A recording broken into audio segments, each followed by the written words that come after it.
Bring it all into focus. Real love is not illusion. It's not fantasy. It's not blind passion that ignores red flags and calls it destiny. Real love is clarity. It sees clearly, chooses freely, and works consistently. It honors boundaries. It values accountability. It respects difference. It breathes honesty. And above all, it chooses, not once, but daily. The myth says, love should be easy. Realism says, love should be true. And truth, while sometimes heavy, always frees. So, if you take nothing else with you, take this. Real love doesn't just feel good. It builds good. Day by day. Choice by choice. Effort by effort. Take a slow breath in. Exhale gently. Notice the steadiness of being here, facing love with clearer eyes. I've spoken to you about realism, about seeing without illusion, about choosing with freedom. But there is more to be uncovered, because not every bond is just misaligned. Some bonds are manipulative. Some are built on control. Some leave you doubting yourself, more than you ever should. And those patterns, they need breaking. At 6 p.m., Sophia Voss will meet you. Her voice is sharp, clear, unafraid. She will walk with you into the world of manipulation, how to spot it, how to name it, and most importantly, how to break free from it. Where I have shown you realism in love, she will show you liberation in truth.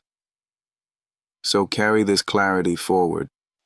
Take another deep breath. Exhale the illusions. And step into the next hour, ready to see not only what love can be, but what it must never become. Too many of us step into relationships chasing illusions.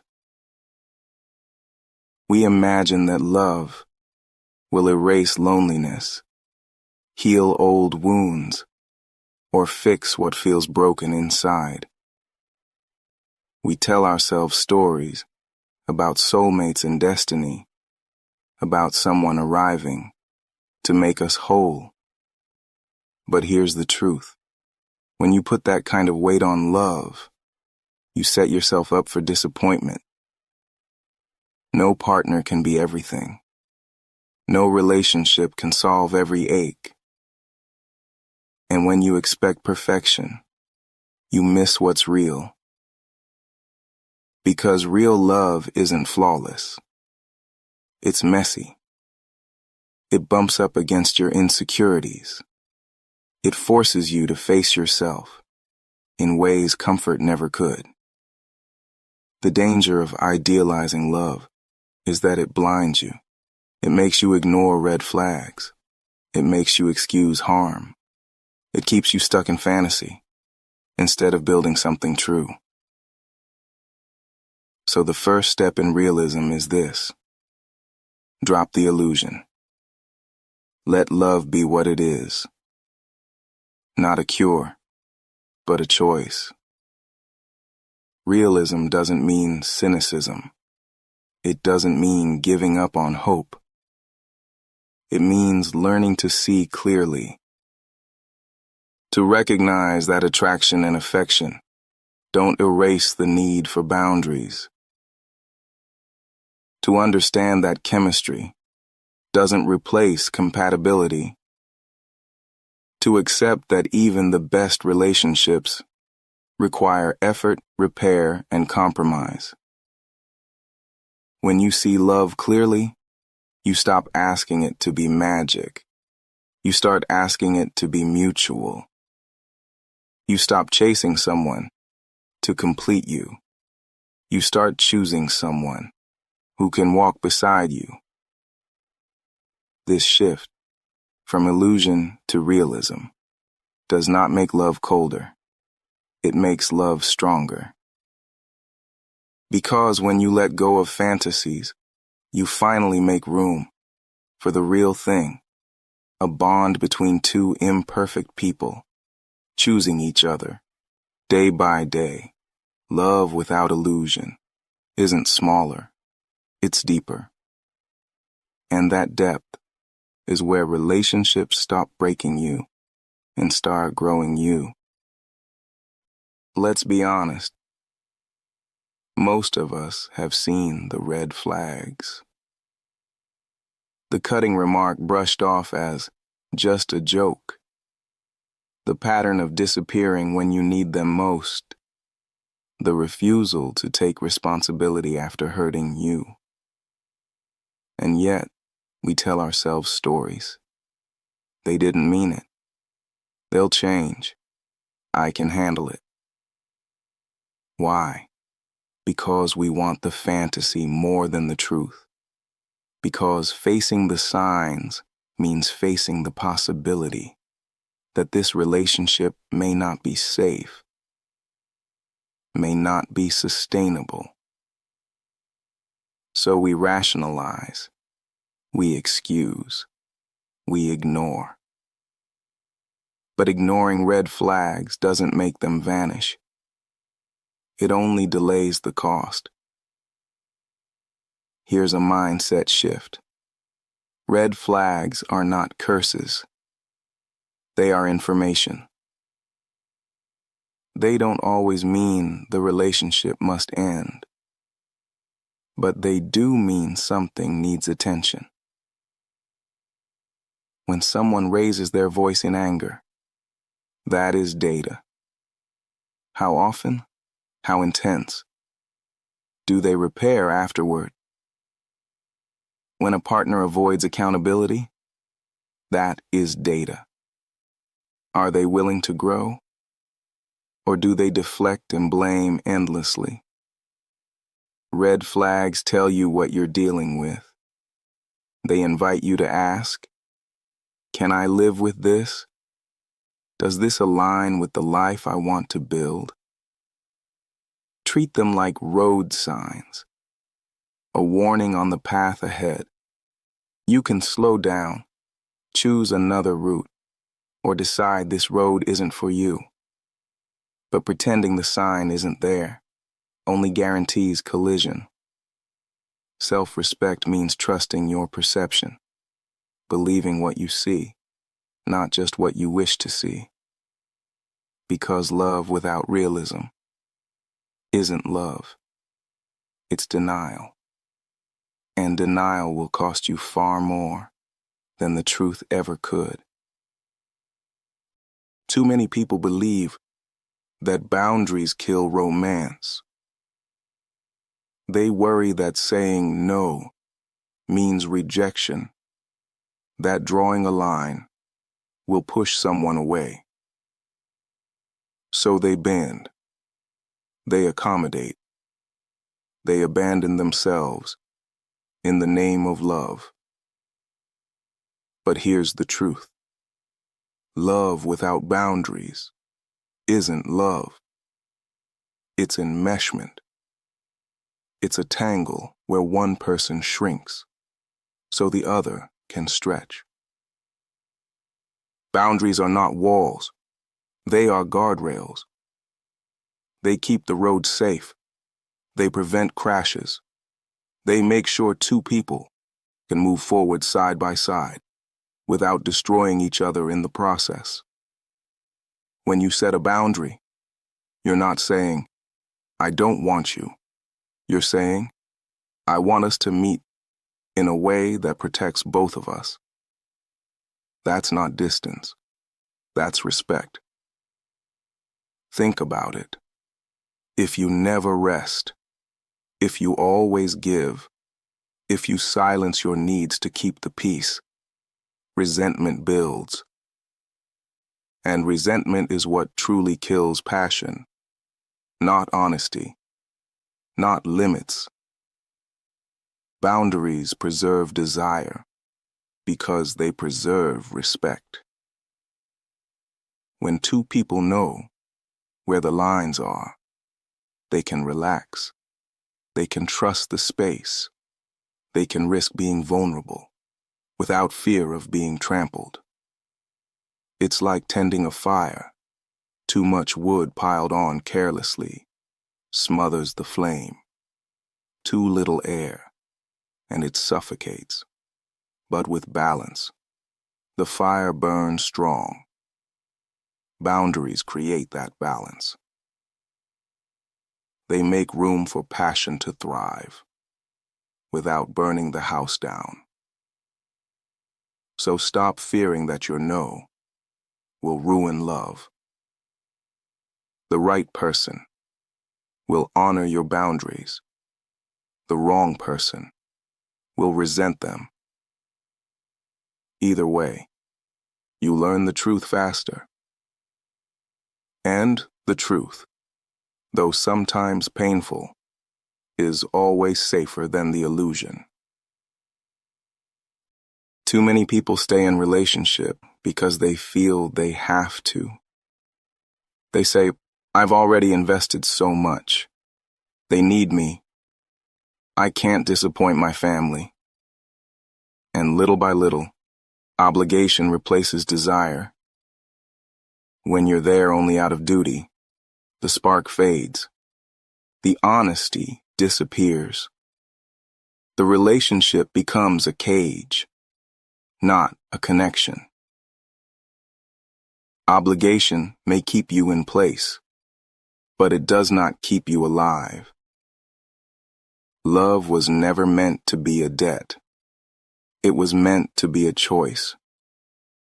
Real love is not about staying because you have no other option. It's about choosing again and again to wake up beside someone because you want to, not because you're trapped. To work through conflict because the bond matters, not because you fear what others will think. To give care freely, not out of guilt, but out of genuine desire. That's why realism matters. Because when you remove the illusions, you can see what's really happening. Are we both choosing this? Or are we just enduring it? Love is healthiest when it is an act of freedom. When both people know they could walk away and still they stay. That's not weakness. That's strength. Because the bond isn't built on chains. It's built on commitment, on choice, on the daily decision to keep showing up. So ask yourself honestly, am I here out of fear or out of freedom? The answer will tell you everything about the health of your love. And if it's not freedom, then it's time to make a new choice. We've all heard the phrase, love conquers all. It sounds beautiful, but in practice, it can be a dangerous myth. Because love alone doesn't resolve deep differences. You can love someone deeply and still fight every day about money, about faith, about parenting, about the vision for the future. Affection doesn't erase misalignment. Attraction doesn't build shared values. And when compatibility is missing, love often turns into exhaustion. It feels like pushing a boulder uphill. Endless work. No steady ground. So hear me clearly. Love matters, yes, but compatibility determines whether that love can actually last. Compatibility isn't about liking all the same hobbies. It runs deeper than that. It's about values. Do you both see respect the same way? Do you both honor honesty? It's about goals. Do your visions for family, career, and growth move in the same direction or constantly pull you apart? It's about lifestyle. Can your daily rhythms coexist? Or does one person always have to shrink for the other to expand? When compatibility is present, love flows more freely. Conflicts still happen, but repair feels possible. The relationship feels like partnership, not survival. When compatibility is absent, love becomes a constant negotiation. Every joy is weighed down by friction. This doesn't mean you need perfection. It means you need alignment where it counts. So ask yourself honestly, do our values match? Do our futures align? Can we build together without breaking ourselves apart? Because love without compatibility can spark a story, but it rarely sustains a life. And realism says, choose someone whose presence feels like partnership, not just passion. That's the foundation that lets love endure. In too many relationships, harm happens. Words cut deep. Promises break. Trust gets bruised. And what follows is excuses. I was tired. You know how I get. It wasn't that big of a deal.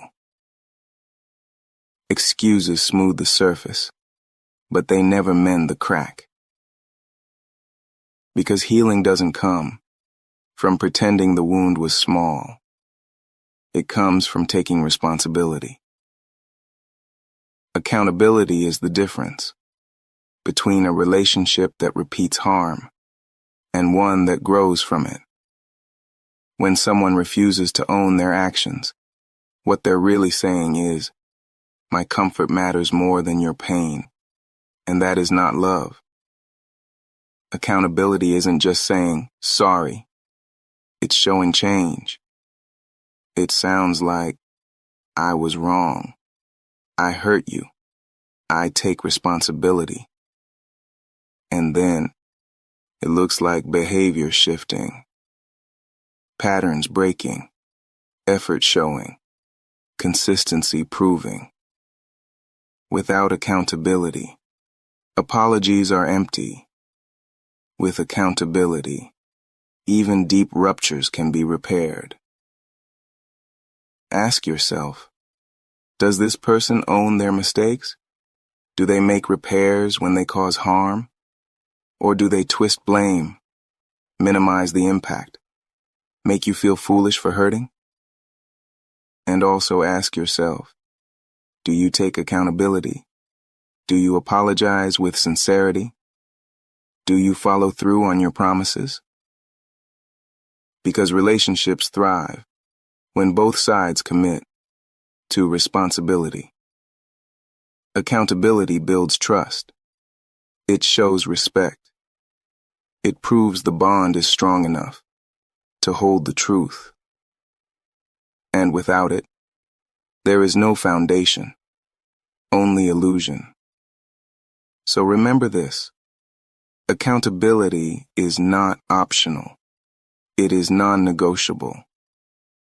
Because love without accountability isn't safe. And love without safety cannot last.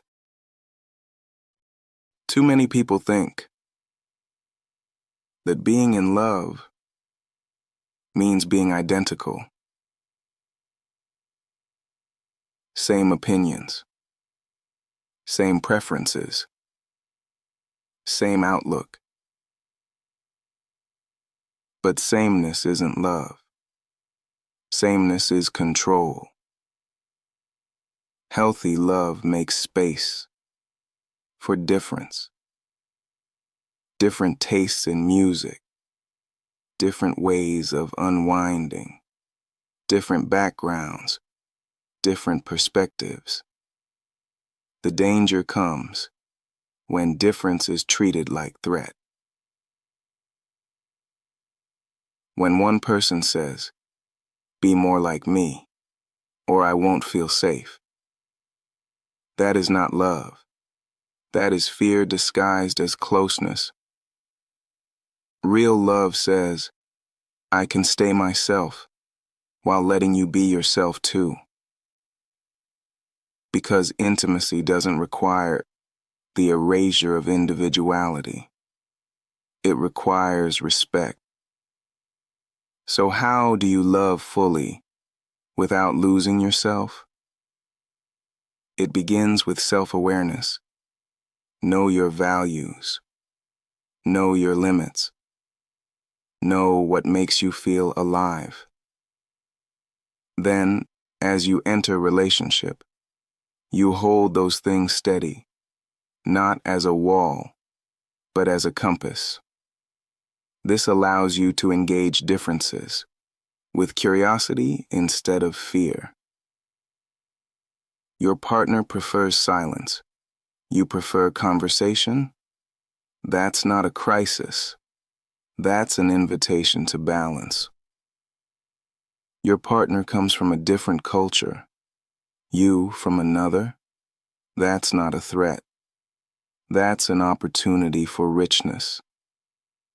But here's the key. Respecting difference cannot mean erasing yourself. If you abandon your voice, if you constantly shrink to fit, the relationship may survive, but you won't. The strongest love is built not on sameness, but on wholeness. Two people, standing fully in themselves, choosing to meet in the middle.